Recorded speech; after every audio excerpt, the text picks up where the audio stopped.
having an idea and executing it are two completely different worlds. Understanding the steps to start, to build, and to perform are very different than just waking up and having an idea. So once you have that idea, you need to begin to start putting a business plan together, which is a whole nother plan. But it makes business plan becomes a lot easier when you have actually exercised some practice in that particular business or industry. So you attempt to learn the fundamentals working for somebody else. That might be a good way to start. That might be a good way to get your feet wet in an industry, or at least know some of the people who already know a little bit about it. I have gotten into industries that I had no clue and no knowledge about, but I surrounded myself with a technical team that did.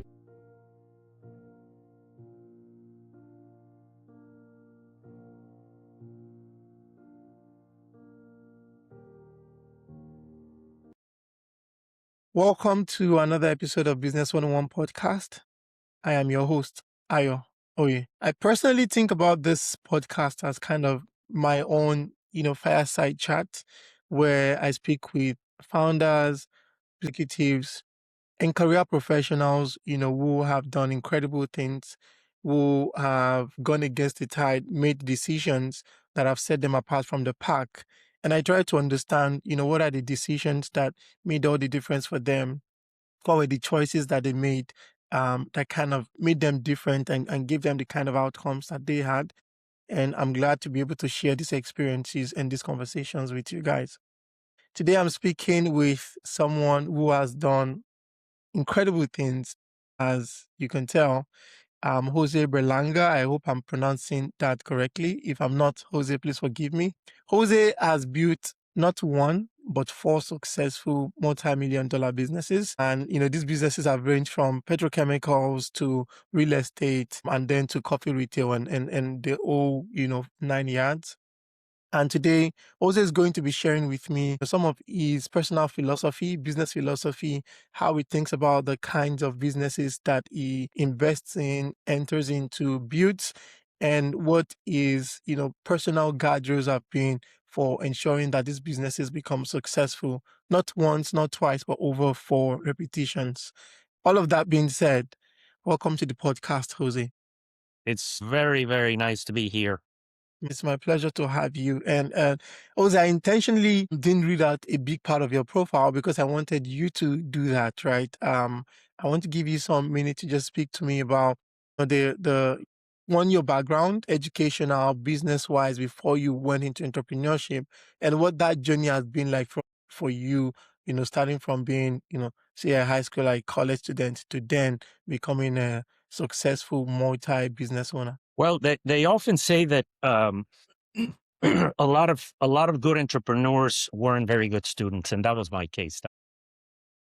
I was not a great scholar throughout my school career. I struggled a lot with learning disabilities, so that was a difficult journey for me. And one of my hot topics is the one of adversity, how to deal with life when life is not as easy as you anticipated. And I think that happens to all of us, whether it's in your personal life, in your career, when you're starting, when you're growing pains. I talk a lot about that because that is one of the most vulnerable times for businesses to fail. The early phases of a business are very exciting. They're very, very energizing, very engaging.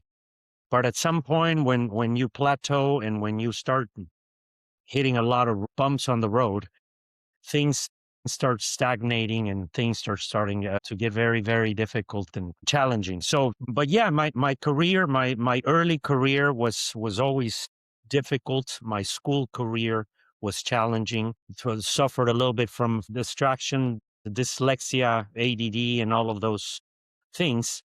But I've learned over the years that even those have some blessings attached to it. Being someone who by their education develops other areas, not only in your brain, in your abilities to become more aggressive, perhaps in the business world, to take challenges, to take risks, which is something that I've done very well. So yes, I mean, I can really go on for a long time talking about the different phases of my career, but I always wanted to be an entrepreneur because I never had the confidence, which is an irony and a contradiction. Most people don't go into entrepreneurship because they lack confidence in themselves and being able to start a business and build a career on their own. I was a little bit different than most people. I didn't have the confidence to be accepted, to be liked, to be respected as an equal. And I felt different because of the way I grew up, because of the accident that I had, and many, many other reasons that gave me a different type of personality, one that wanted to control his own destiny, his own future. I felt that I wouldn't fit into the corporate world.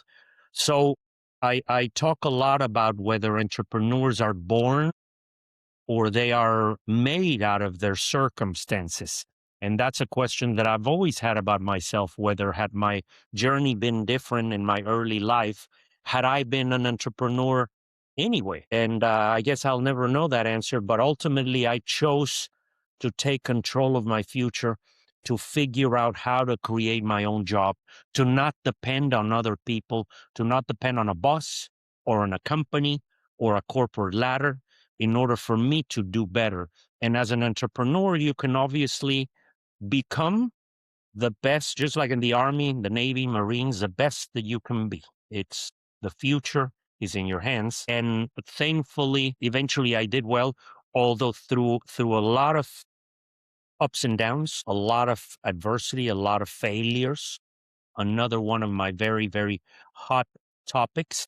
I have failed tremendously. When you introduced me and mentioned some of the successful enterprises that I've had, some of the positive experiences, I always like to correct that statement because my intention of bringing up the fact that I have built interesting businesses and multi-million-dollar operations is with the purpose of mentioning that just like I built them, they also collapsed at some point. They also failed miserably. So winning means losing. And if you have the ability, the courage to make money and to build a business and to be successful, you have to have the courage, the stamina, and the stomach to also know the risks involved and to be ready to lose at some point. It is very fun. It is very easy when things are going well. Very easy to run a business that's successful and that's making money. But it's not so easy to show up day in and day out when things are doing horrible and figure out how to come out ahead. So Absolutely. that has been my trajectory in very general terms. Interesting. And Jose, you already started talking about so many things, and I'm glad that you spoke about, your failures in business. And I think I would try to have this conversation be mostly about unpacking those failures. The goal that I have for this podcast is that, young people can listen to experiences of people like yourself and avoid some of those early mistakes, because some of those errors, and so that they can then go out and achieve success faster, build better things for our world, and just contribute to making the world even better than they made it. But I think a good place to start, right? And you're not the first founder or entrepreneur that I've heard talk about this thing about imposter syndrome. It looks like the people who build the most successful businesses, the people who make the most difference in the world, are those who don't think themselves even worthy. They don't think themselves, equipped. They think themselves to be subpar.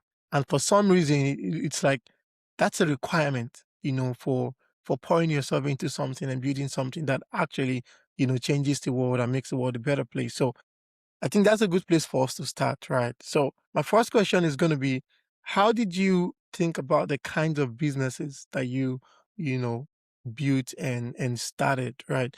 We spoke about four of them, and they range across very different industries.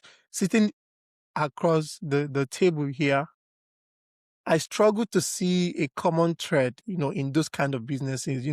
There was retail, coffee retail, there was petrochemicals, and now there's real estate, right? How did you think about the kinds of businesses that you invested in or that you built, and what is the common thread? Can you help me see that? Yes, of course. And I'm gonna start by saying that I do a lot of podcasts. I enjoy these interviews, and the hardest part sometimes for me is uh is to narrow down my answers, because with one single question I think I could spend a few hours discussing just one particular topic. So let's talk about selecting a business, and then we'll talk about the types of entrepreneurs, because I'm about incidentally I just finished my third book, which is strictly about entrepreneurship, and I talk about a lot about the different types of entrepreneurs and how the world of entrepreneurship has diversified, amplified, expanded, globalized. It used to be seen as a very narrow type of activity, as a very one-dimensional type of career, and it has become so so widespread into so many types of identities, personalities, styles, and we can talk a little bit about that, the different types. But let's address the first question. Yeah, let's do that. I'm one of those people who has stumbled across opportunities by accident, by being at the right place at the right time.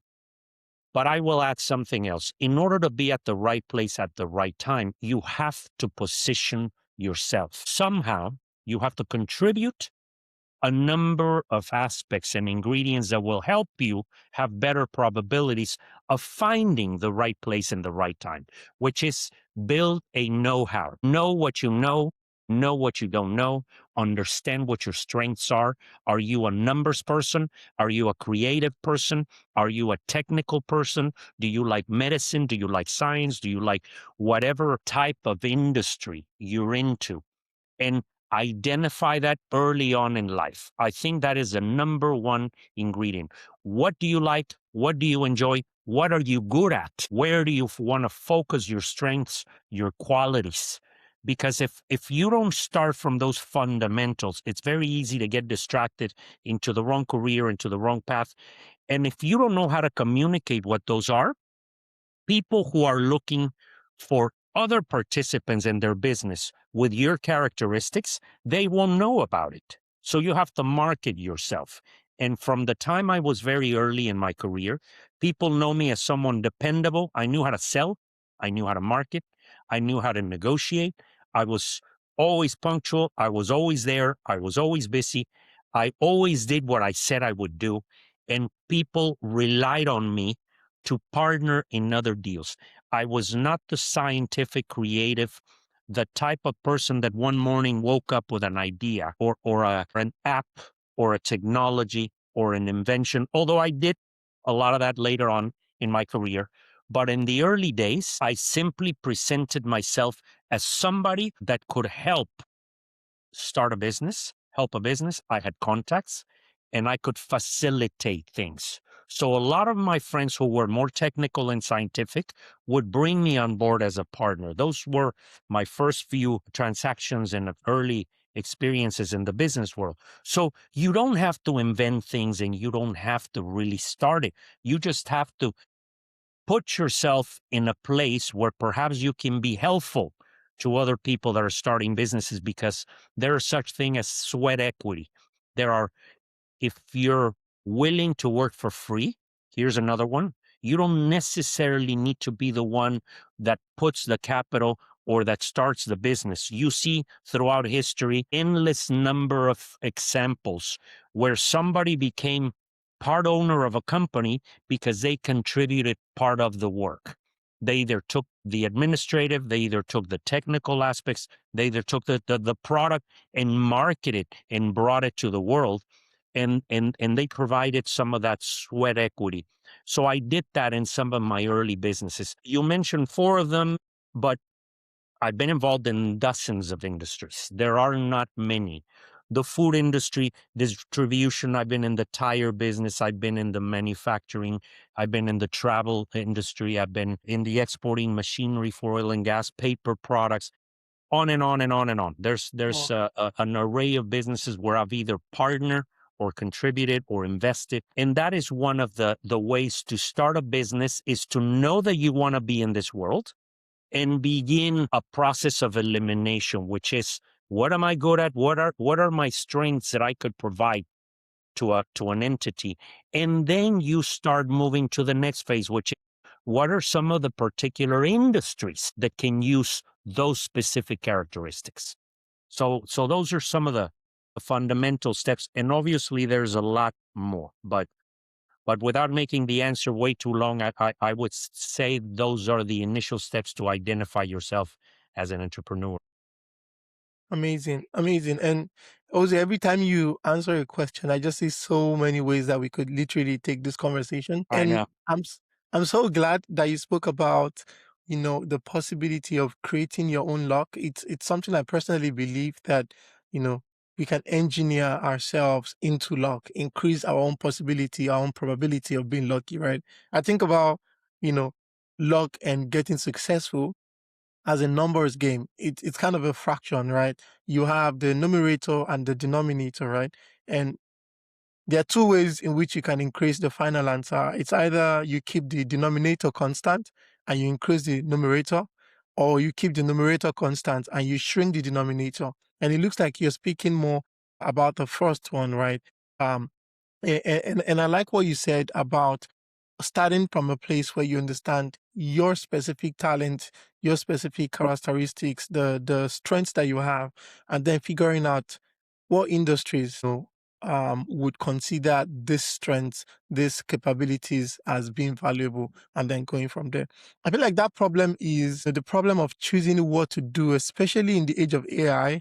It is exacerbated where every day you can literally come up with 20 new ideas. And it's gotten to a point where there's so many people thinking about great ideas, but only a few people actually go on to execute, right? So for Exactly. you, Jose, what makes how does one cross over from that, idealization or ideation phase where there's 1 billion things you could potentially do to a point where you narrow in and say, okay, this is the one thing that I'm actually going to spend the next 5 years trying to build or the next 2 years trying to build? Well, selecting where you're going to spend a substantial amount of time for the next few years is a sequence of events.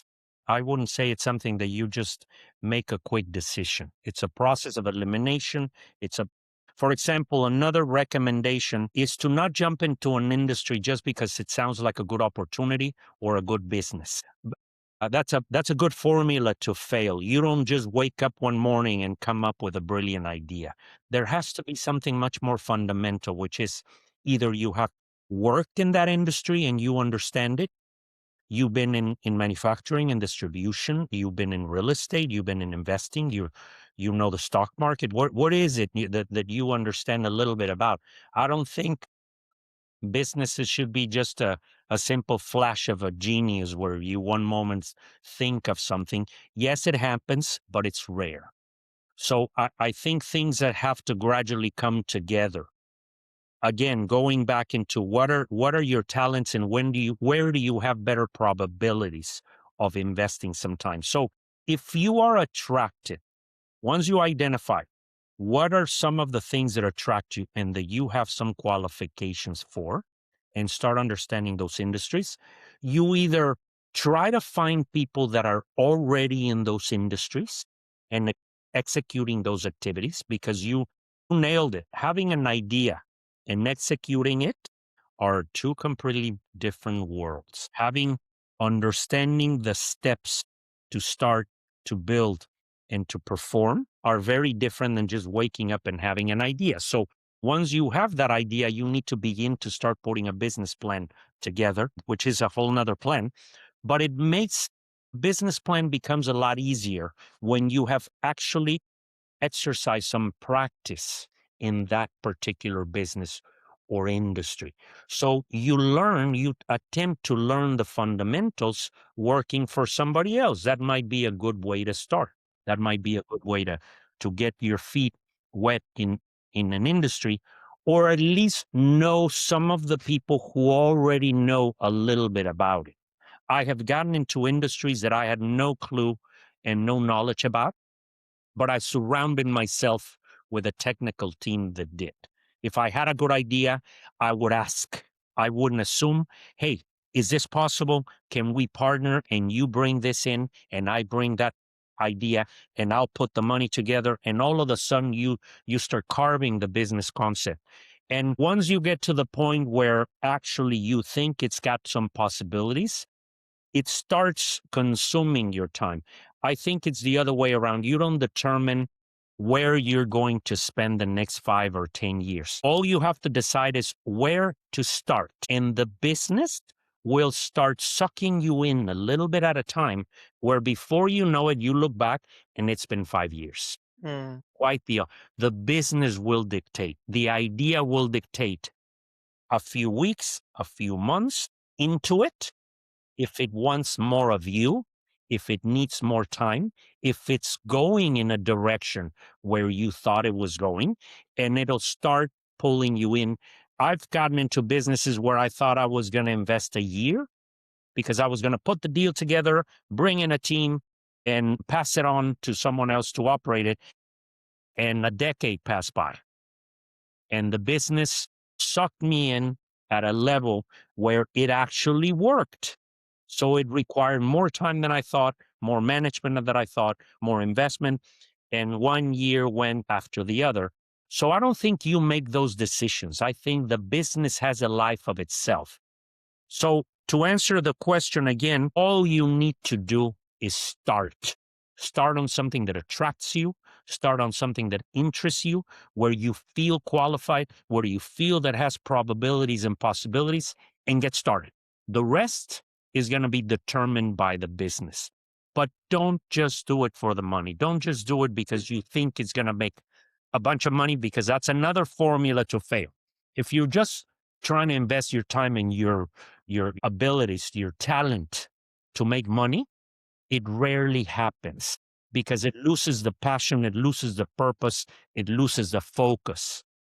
There has to be more than just wanting to make money. There has to be a reason why you're making the money. There has to be a reason why you're offering this service or this product. It has to solve problems. It has to make people's lives easier and better. And that is what eventually turns into an actual business, not the other way around.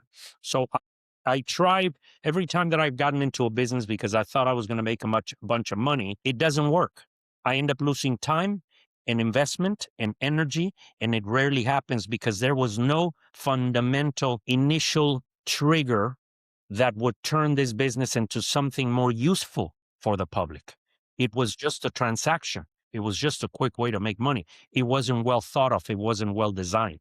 So you should do it. You should reverse the process. First, think of what it is that is solving a problem and helping people, and that turns into a business. So, and don't expect it to happen very quickly. I'm sorry I'm making this answers very long, but Please, this is I'm exactly what I... answering multiple questions. One of your initial objectives, I would say, in your show, and one of the important messages that you're trying to convey and assist your audience is how to become successful faster, easier, smoother. Exactly. There are two sections to that. Faster, easy, and smoother happens when you love what you do, when you understand what you do, and when you become good at it. But there's a paradox. There's a contradiction. When you want to do it faster, smoother, and better, it's already a problem because you're setting yourself up to fail. If you don't go into a business realistically understanding that it's going to take time, energy, effort, sacrifice, and endless headaches, if you don't go in with a realistic mindset, you're already setting yourself up to fail, because the first moment it gets difficult, you're going to get discouraged and you're going to want to walk away. So mental preparation before becoming an entrepreneur is the number one and most important ingredient in success. Knowing the reality, knowing that you're about to jump into this cold plunge of pain and sacrifice and unlimited amount of time. It's going to take what it's going to take. Some businesses take a year, some businesses take a decade before they start coming together. And if you don't go in knowing that, don't expect a turnaround and quick results and immediate gratification. When you start thinking that way, is perhaps already a wrong way to start. Let's hope for the best. Obviously, we want it to go well, but be ready for the fact that if you want to be an entrepreneur, a successful one, it's going to be a horror story during the initial phases. And when you're ready for it, you have better probabilities of sticking to it. Wow. And Jose, this is really rich. And thank you so much for saying that. I listened to a founder, I think 2 weeks ago or 3 weeks ago, and he was saying that, when he thinks about the kind of businesses to the kind of industries to enter into, or the kind of businesses to build, he looks out for three things, right? One is it's either there's a problem that he is really passionate, that he really believes, the problem needs to be solved. So there's a problem that he's really passionate about solving, right? Or there's an interest and a capability that he has that he really believes he can build into a business, right? Or, there's a set of users or a set of people that he believes, they are disenfranchised, and he thinks that there should be a solution for them. And so these are the three things that he looks out for, and he needs to see two of them at least before he decides that, this is a business I want to go in. And it looks like you've reiterated very much the same thing. So thank you so much for sharing that. Now, I think the next thing I want to talk about, if you can remember, is your first business. Can you remember what your first business, the actual first business that you built? Was it one of the ones that eventually succeeded? Did it fail? What was the experience like being a first-time founder? I think generally going from zero founding experience or business starting experience to founding one business is probably the most difficult part of the process, because I see a lot of repeat founders. It's almost as though once you do it once, you can do it the second time and the third time faster and more confidently. But going from zero to one is very difficult, right? So let's talk a bit about that. What did that look like for you? Well, and you want me to talk about my first official business or my first unofficial as a kid? Because since I was a kid, I was wheeling and dealing and buying and selling. And but if Okay. probably we should skip all those, because that is something that a lot of entrepreneurs go through. Yeah. My son is already trying to buy and sell Beef. and make money. But the first official business that I had is when I started college. And here's again, I've never been a picky entrepreneur.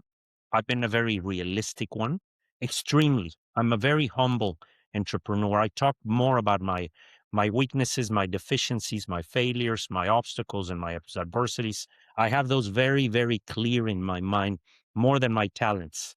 I'm borderline insecure in a lot of areas, and I'm not ashamed to say it. And I understand that I'm not the best guy to really just come up with brilliant concepts. When I have come up with brilliant concepts, they have rarely done anything. Maybe I haven't thought of them very well. So my best deals have been when I have contributed to someone else's concept. My very first one, just like most of my successful exercises, came from somebody else, came from someone else's ideas. I was just the one that helped it put together the entire team. The first one, actually, I partnered with my father. The first official business that I had. My father was had a lot of contacts in the oil and gas, in the exporting machinery for the oil and gas business. When I first arrived to Texas and started my college, or my university education, he had already somewhat gotten out of the business, but he had a problem. And this is, again, talking about the problems and solving issues for others. We found a niche market, but we had an issue. I didn't know the business very well, and he couldn't speak English. That was Mm, my first partnership. My father had contacts in the oil and gas. He had clients, but he needed someone to help him put the purchasing aspects of finding the machinery to solve the problems of the petrochemical plants who were trying to service their plants and offering these services to them, doing the research, finding the brands, finding the manufacturers so that we could do the maintenance for these companies. So this is how it came about. I started first by just selling valves and piping, to some of the contacts that I was introduced to, but it evolved into a number of other products that we started selling. But it came by me solving a solution, which is the fact that I spoke English. I was in the United States. A lot of my contacts and my friends in Mexico in those industries back then, I'm talking about the 80s, by the way, there was no internet, there was no technology, there was no email, not even there wasn't even fax machines when I started. Hmm. I started with a little machine called a telex, which is kind of a typewriter where you send messages. So that's how our inquiries came in and everything. And cell phones didn't exist. It was a phone line. And that's how I started finding parts and equipment that was needed for some of these companies in Mexico. It was a great time for this type of industry, which eventually became obsolete. That's how I lost my first business. As technology started incorporating into the game and things started changing, I thought I was going to retire out of that business. I started making a lot of money very young, and eventually it didn't work. The valuations, the currencies started being affected. The economy in Mexico and Central America went through a speed bump. They stopped paying our bills, and eventually we went out of business. But I really thought I was going to just make all the money in the world in that business. I didn't leave that business out of choice. The Hmm. business failed at some point, and it was a very, very difficult era for me after I lost that company. Eventually, after that, it was who are my contacts, who are my friends. And I had somewhat of a really good reputation as a reliable, hardworking guy who knew how to put deals together. And that's when life starts helping you when you help yourself. I had the name of someone that knew how to put companies together, and one business led to another, and before you know it, I started dabbling in many other industries. But that's how the first. Sometimes opportunities happen, like we were talking about, when you are marketing yourself, making contacts, networking, and explaining people what you do and where do you think you can contribute in their business, in a startup, or in an industry in itself. Wow, amazing. And this is a common theme, even for someone like myself who works for a company. It's about the same thing, right? You're trying to make connections and network with people in the firm, but unless you make the conversation very non-transactional, nobody really wants to talk to you. If they know that you're only talking to them because you want to ask them for a favor, nobody's really interested, right? So leading with opportunities to serve, opportunities to be of help, opportunities to support what they care about is always a better way to go about that. So thank you for saying that. Now, I want us to talk about your books, right? But just before we go there, I want you to share a bit about failure. You already started, hinting at some of the challenges that you encountered, especially with this first business where, unfortunately, you didn't read the market early and the market crashed. You lost a business that was, doing really well. What lessons have you learned about failure that you can share with a first-time founder in terms of understanding the market that you're playing, making sure that you're reading the market signals?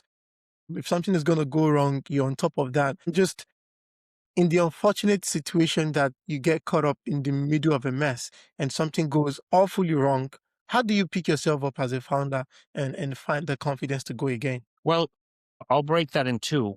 One of them is how do you improve your chances of survival when you experience a bad economy or a bad cycle, a speed bump that Yeah. can threaten the existence of your business. And one of the mistakes that I made, and I think a lot of young entrepreneurs make, is that when you finally begin to do well, God forbid you start making money and becoming successful, you tend to think that it's going to last forever.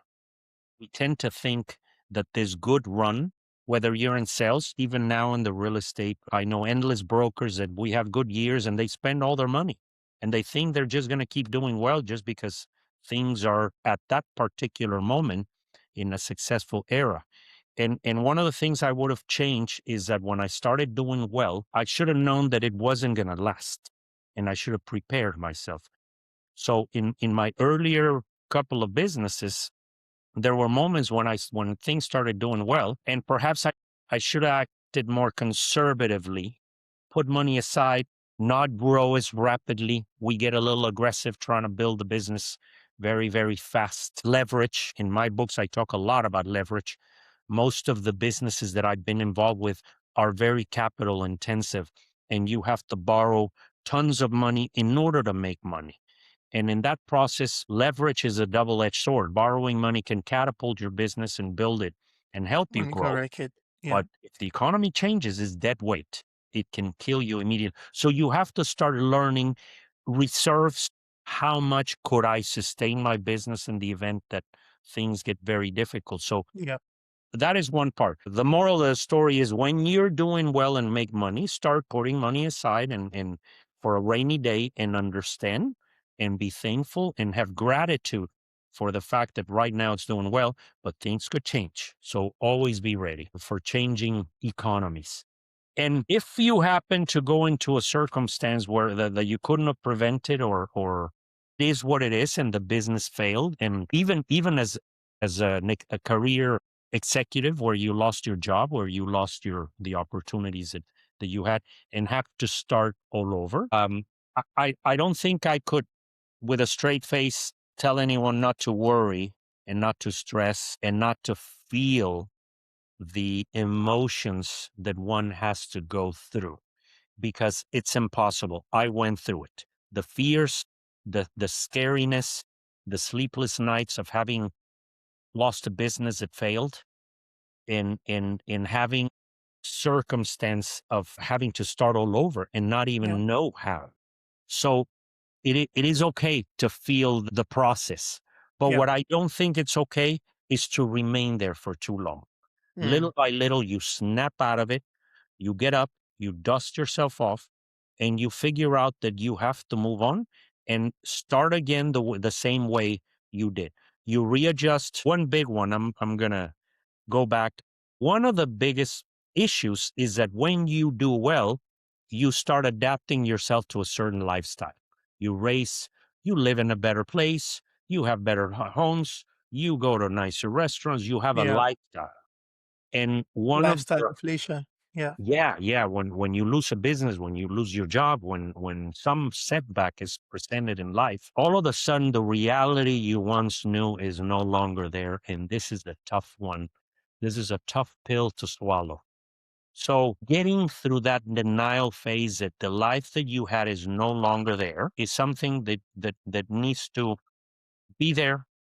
The humbleness needs to come out of you. The resilience needs to come out of you, and understand that you don't have a choice but to readjust. I've been through there. I've been through that more than once when I already had this lifestyle, and all of a sudden I have to figure out how to go back into something, into a startup phase. It's horrible. Sell the car, get rid of the house, get rid Yeah. of expensive this, start from scratch, readjust your brain, Yeah. and not hide, not run, not throw the towel.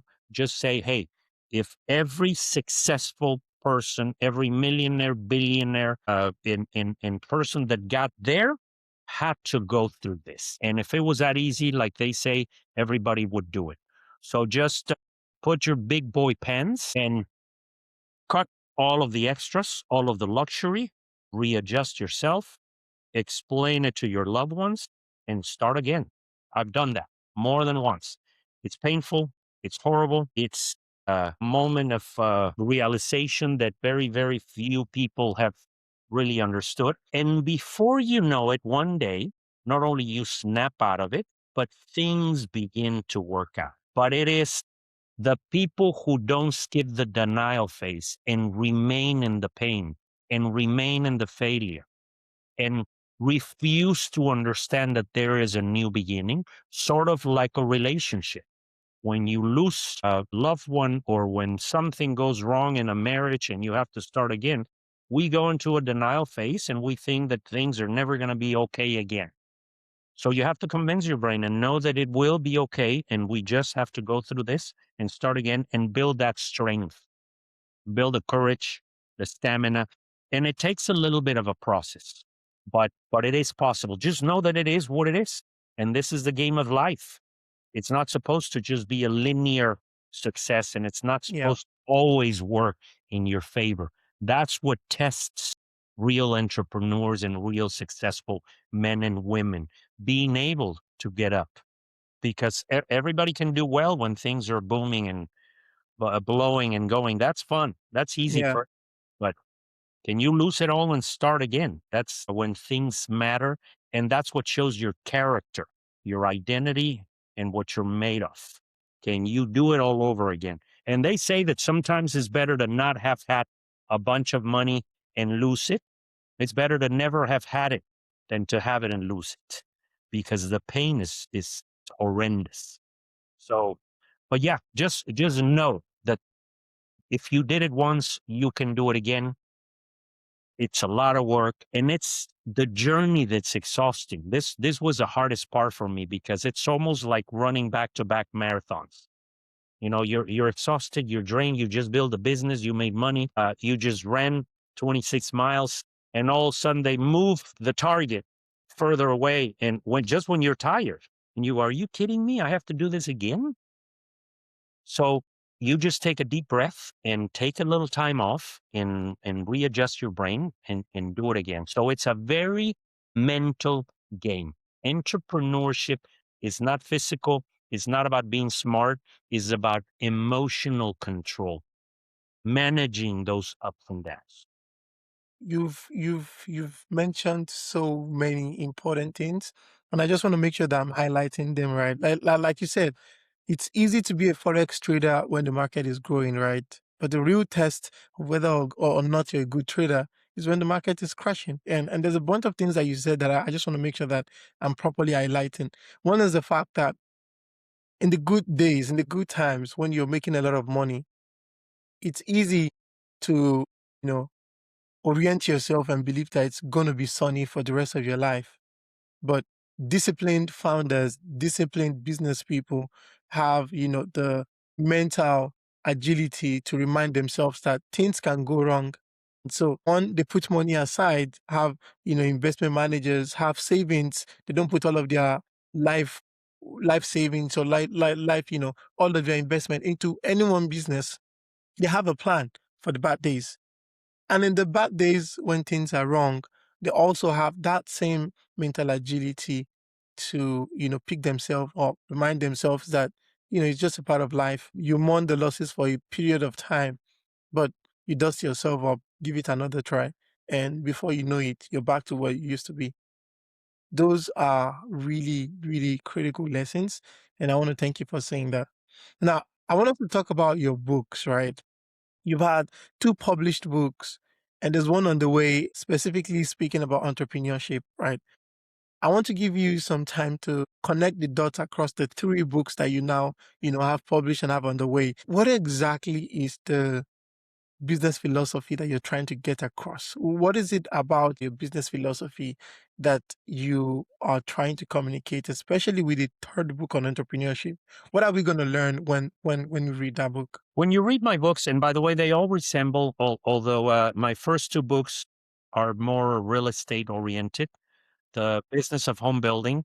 It's not a book about building homes. It's a book about how to build a business. I just happen to use the residential industry, the Okay. family construction business as an example, but it is strictly a book that helps you and allows you to understand the sequence of events to building a successful business. Okay. Dirt Rich, which is the second one, is a very similar book. It has a lot of philosophical aspects about how to build things and how our communities becoming what they are, and understanding the value of land in all of the real estate industry as a whole. The third one is strictly about entrepreneurship, but the concept, my philosophy, my theme, my niche, let's call it, the way that I'm approaching this identity as an entrepreneur is by communicating to the audience and to the people that I hope that these books resonate, is the fact that nothing is easy, nothing is fun, or at least in the early stages. I get a little bit tired of hearing entrepreneurs, successful people who already made it, make all of this sound so easy and brag about their success. And if you just do this and that, you'll make it. And if you just put your mind to it, things will show up magically. And if you follow this, if you believe in yourself, there's a lot of cliches in the business world that I found wrong, because there's a lot more to it. There is a lot more to this mind over matter aspects of reality. The fact that you can imagine things and they will come to reality. If you can just dream it, it'll come true. I discuss a lot about the fact that it's going to take real work, real time, real focus, years. And what are some of the things that you can do to improve your probabilities? There is such a thing as creating your own luck, and there is such a thing as visualizing yourself in a better position. There is such a thing as manifesting yourself into a better life. It does exist, it does work, but I try to explain the reality of how it works, that it is not just manifesting by hoping and thinking and wishing. I try to explain how are those words misused and how to better use them, how to actually help manifestation help you. So essentially, it's going to take you doing your homework, and perhaps the destiny and the energies of the universe and the stars may have better chances of aligning themselves. So that is really what I talk a lot about in these books, that you need to stop thinking that just because you want something, we're not kids that we can just wish for something and it'll show up. In the grown-up world, in the competitive, cutthroat business of building things, Yeah, there are too many people after the same dollars and after the same opportunities. And it's going to take a real desire and a real sacrifice in giving up things and walking away from fun and excitement and putting your life on hold if you really want something better for yourself. So, absolutely. and there are official steps on how to do it. So I get a little more detailed as to what are those steps that I think, at least that I've seen in many, many examples of other entrepreneurs that I've lived with.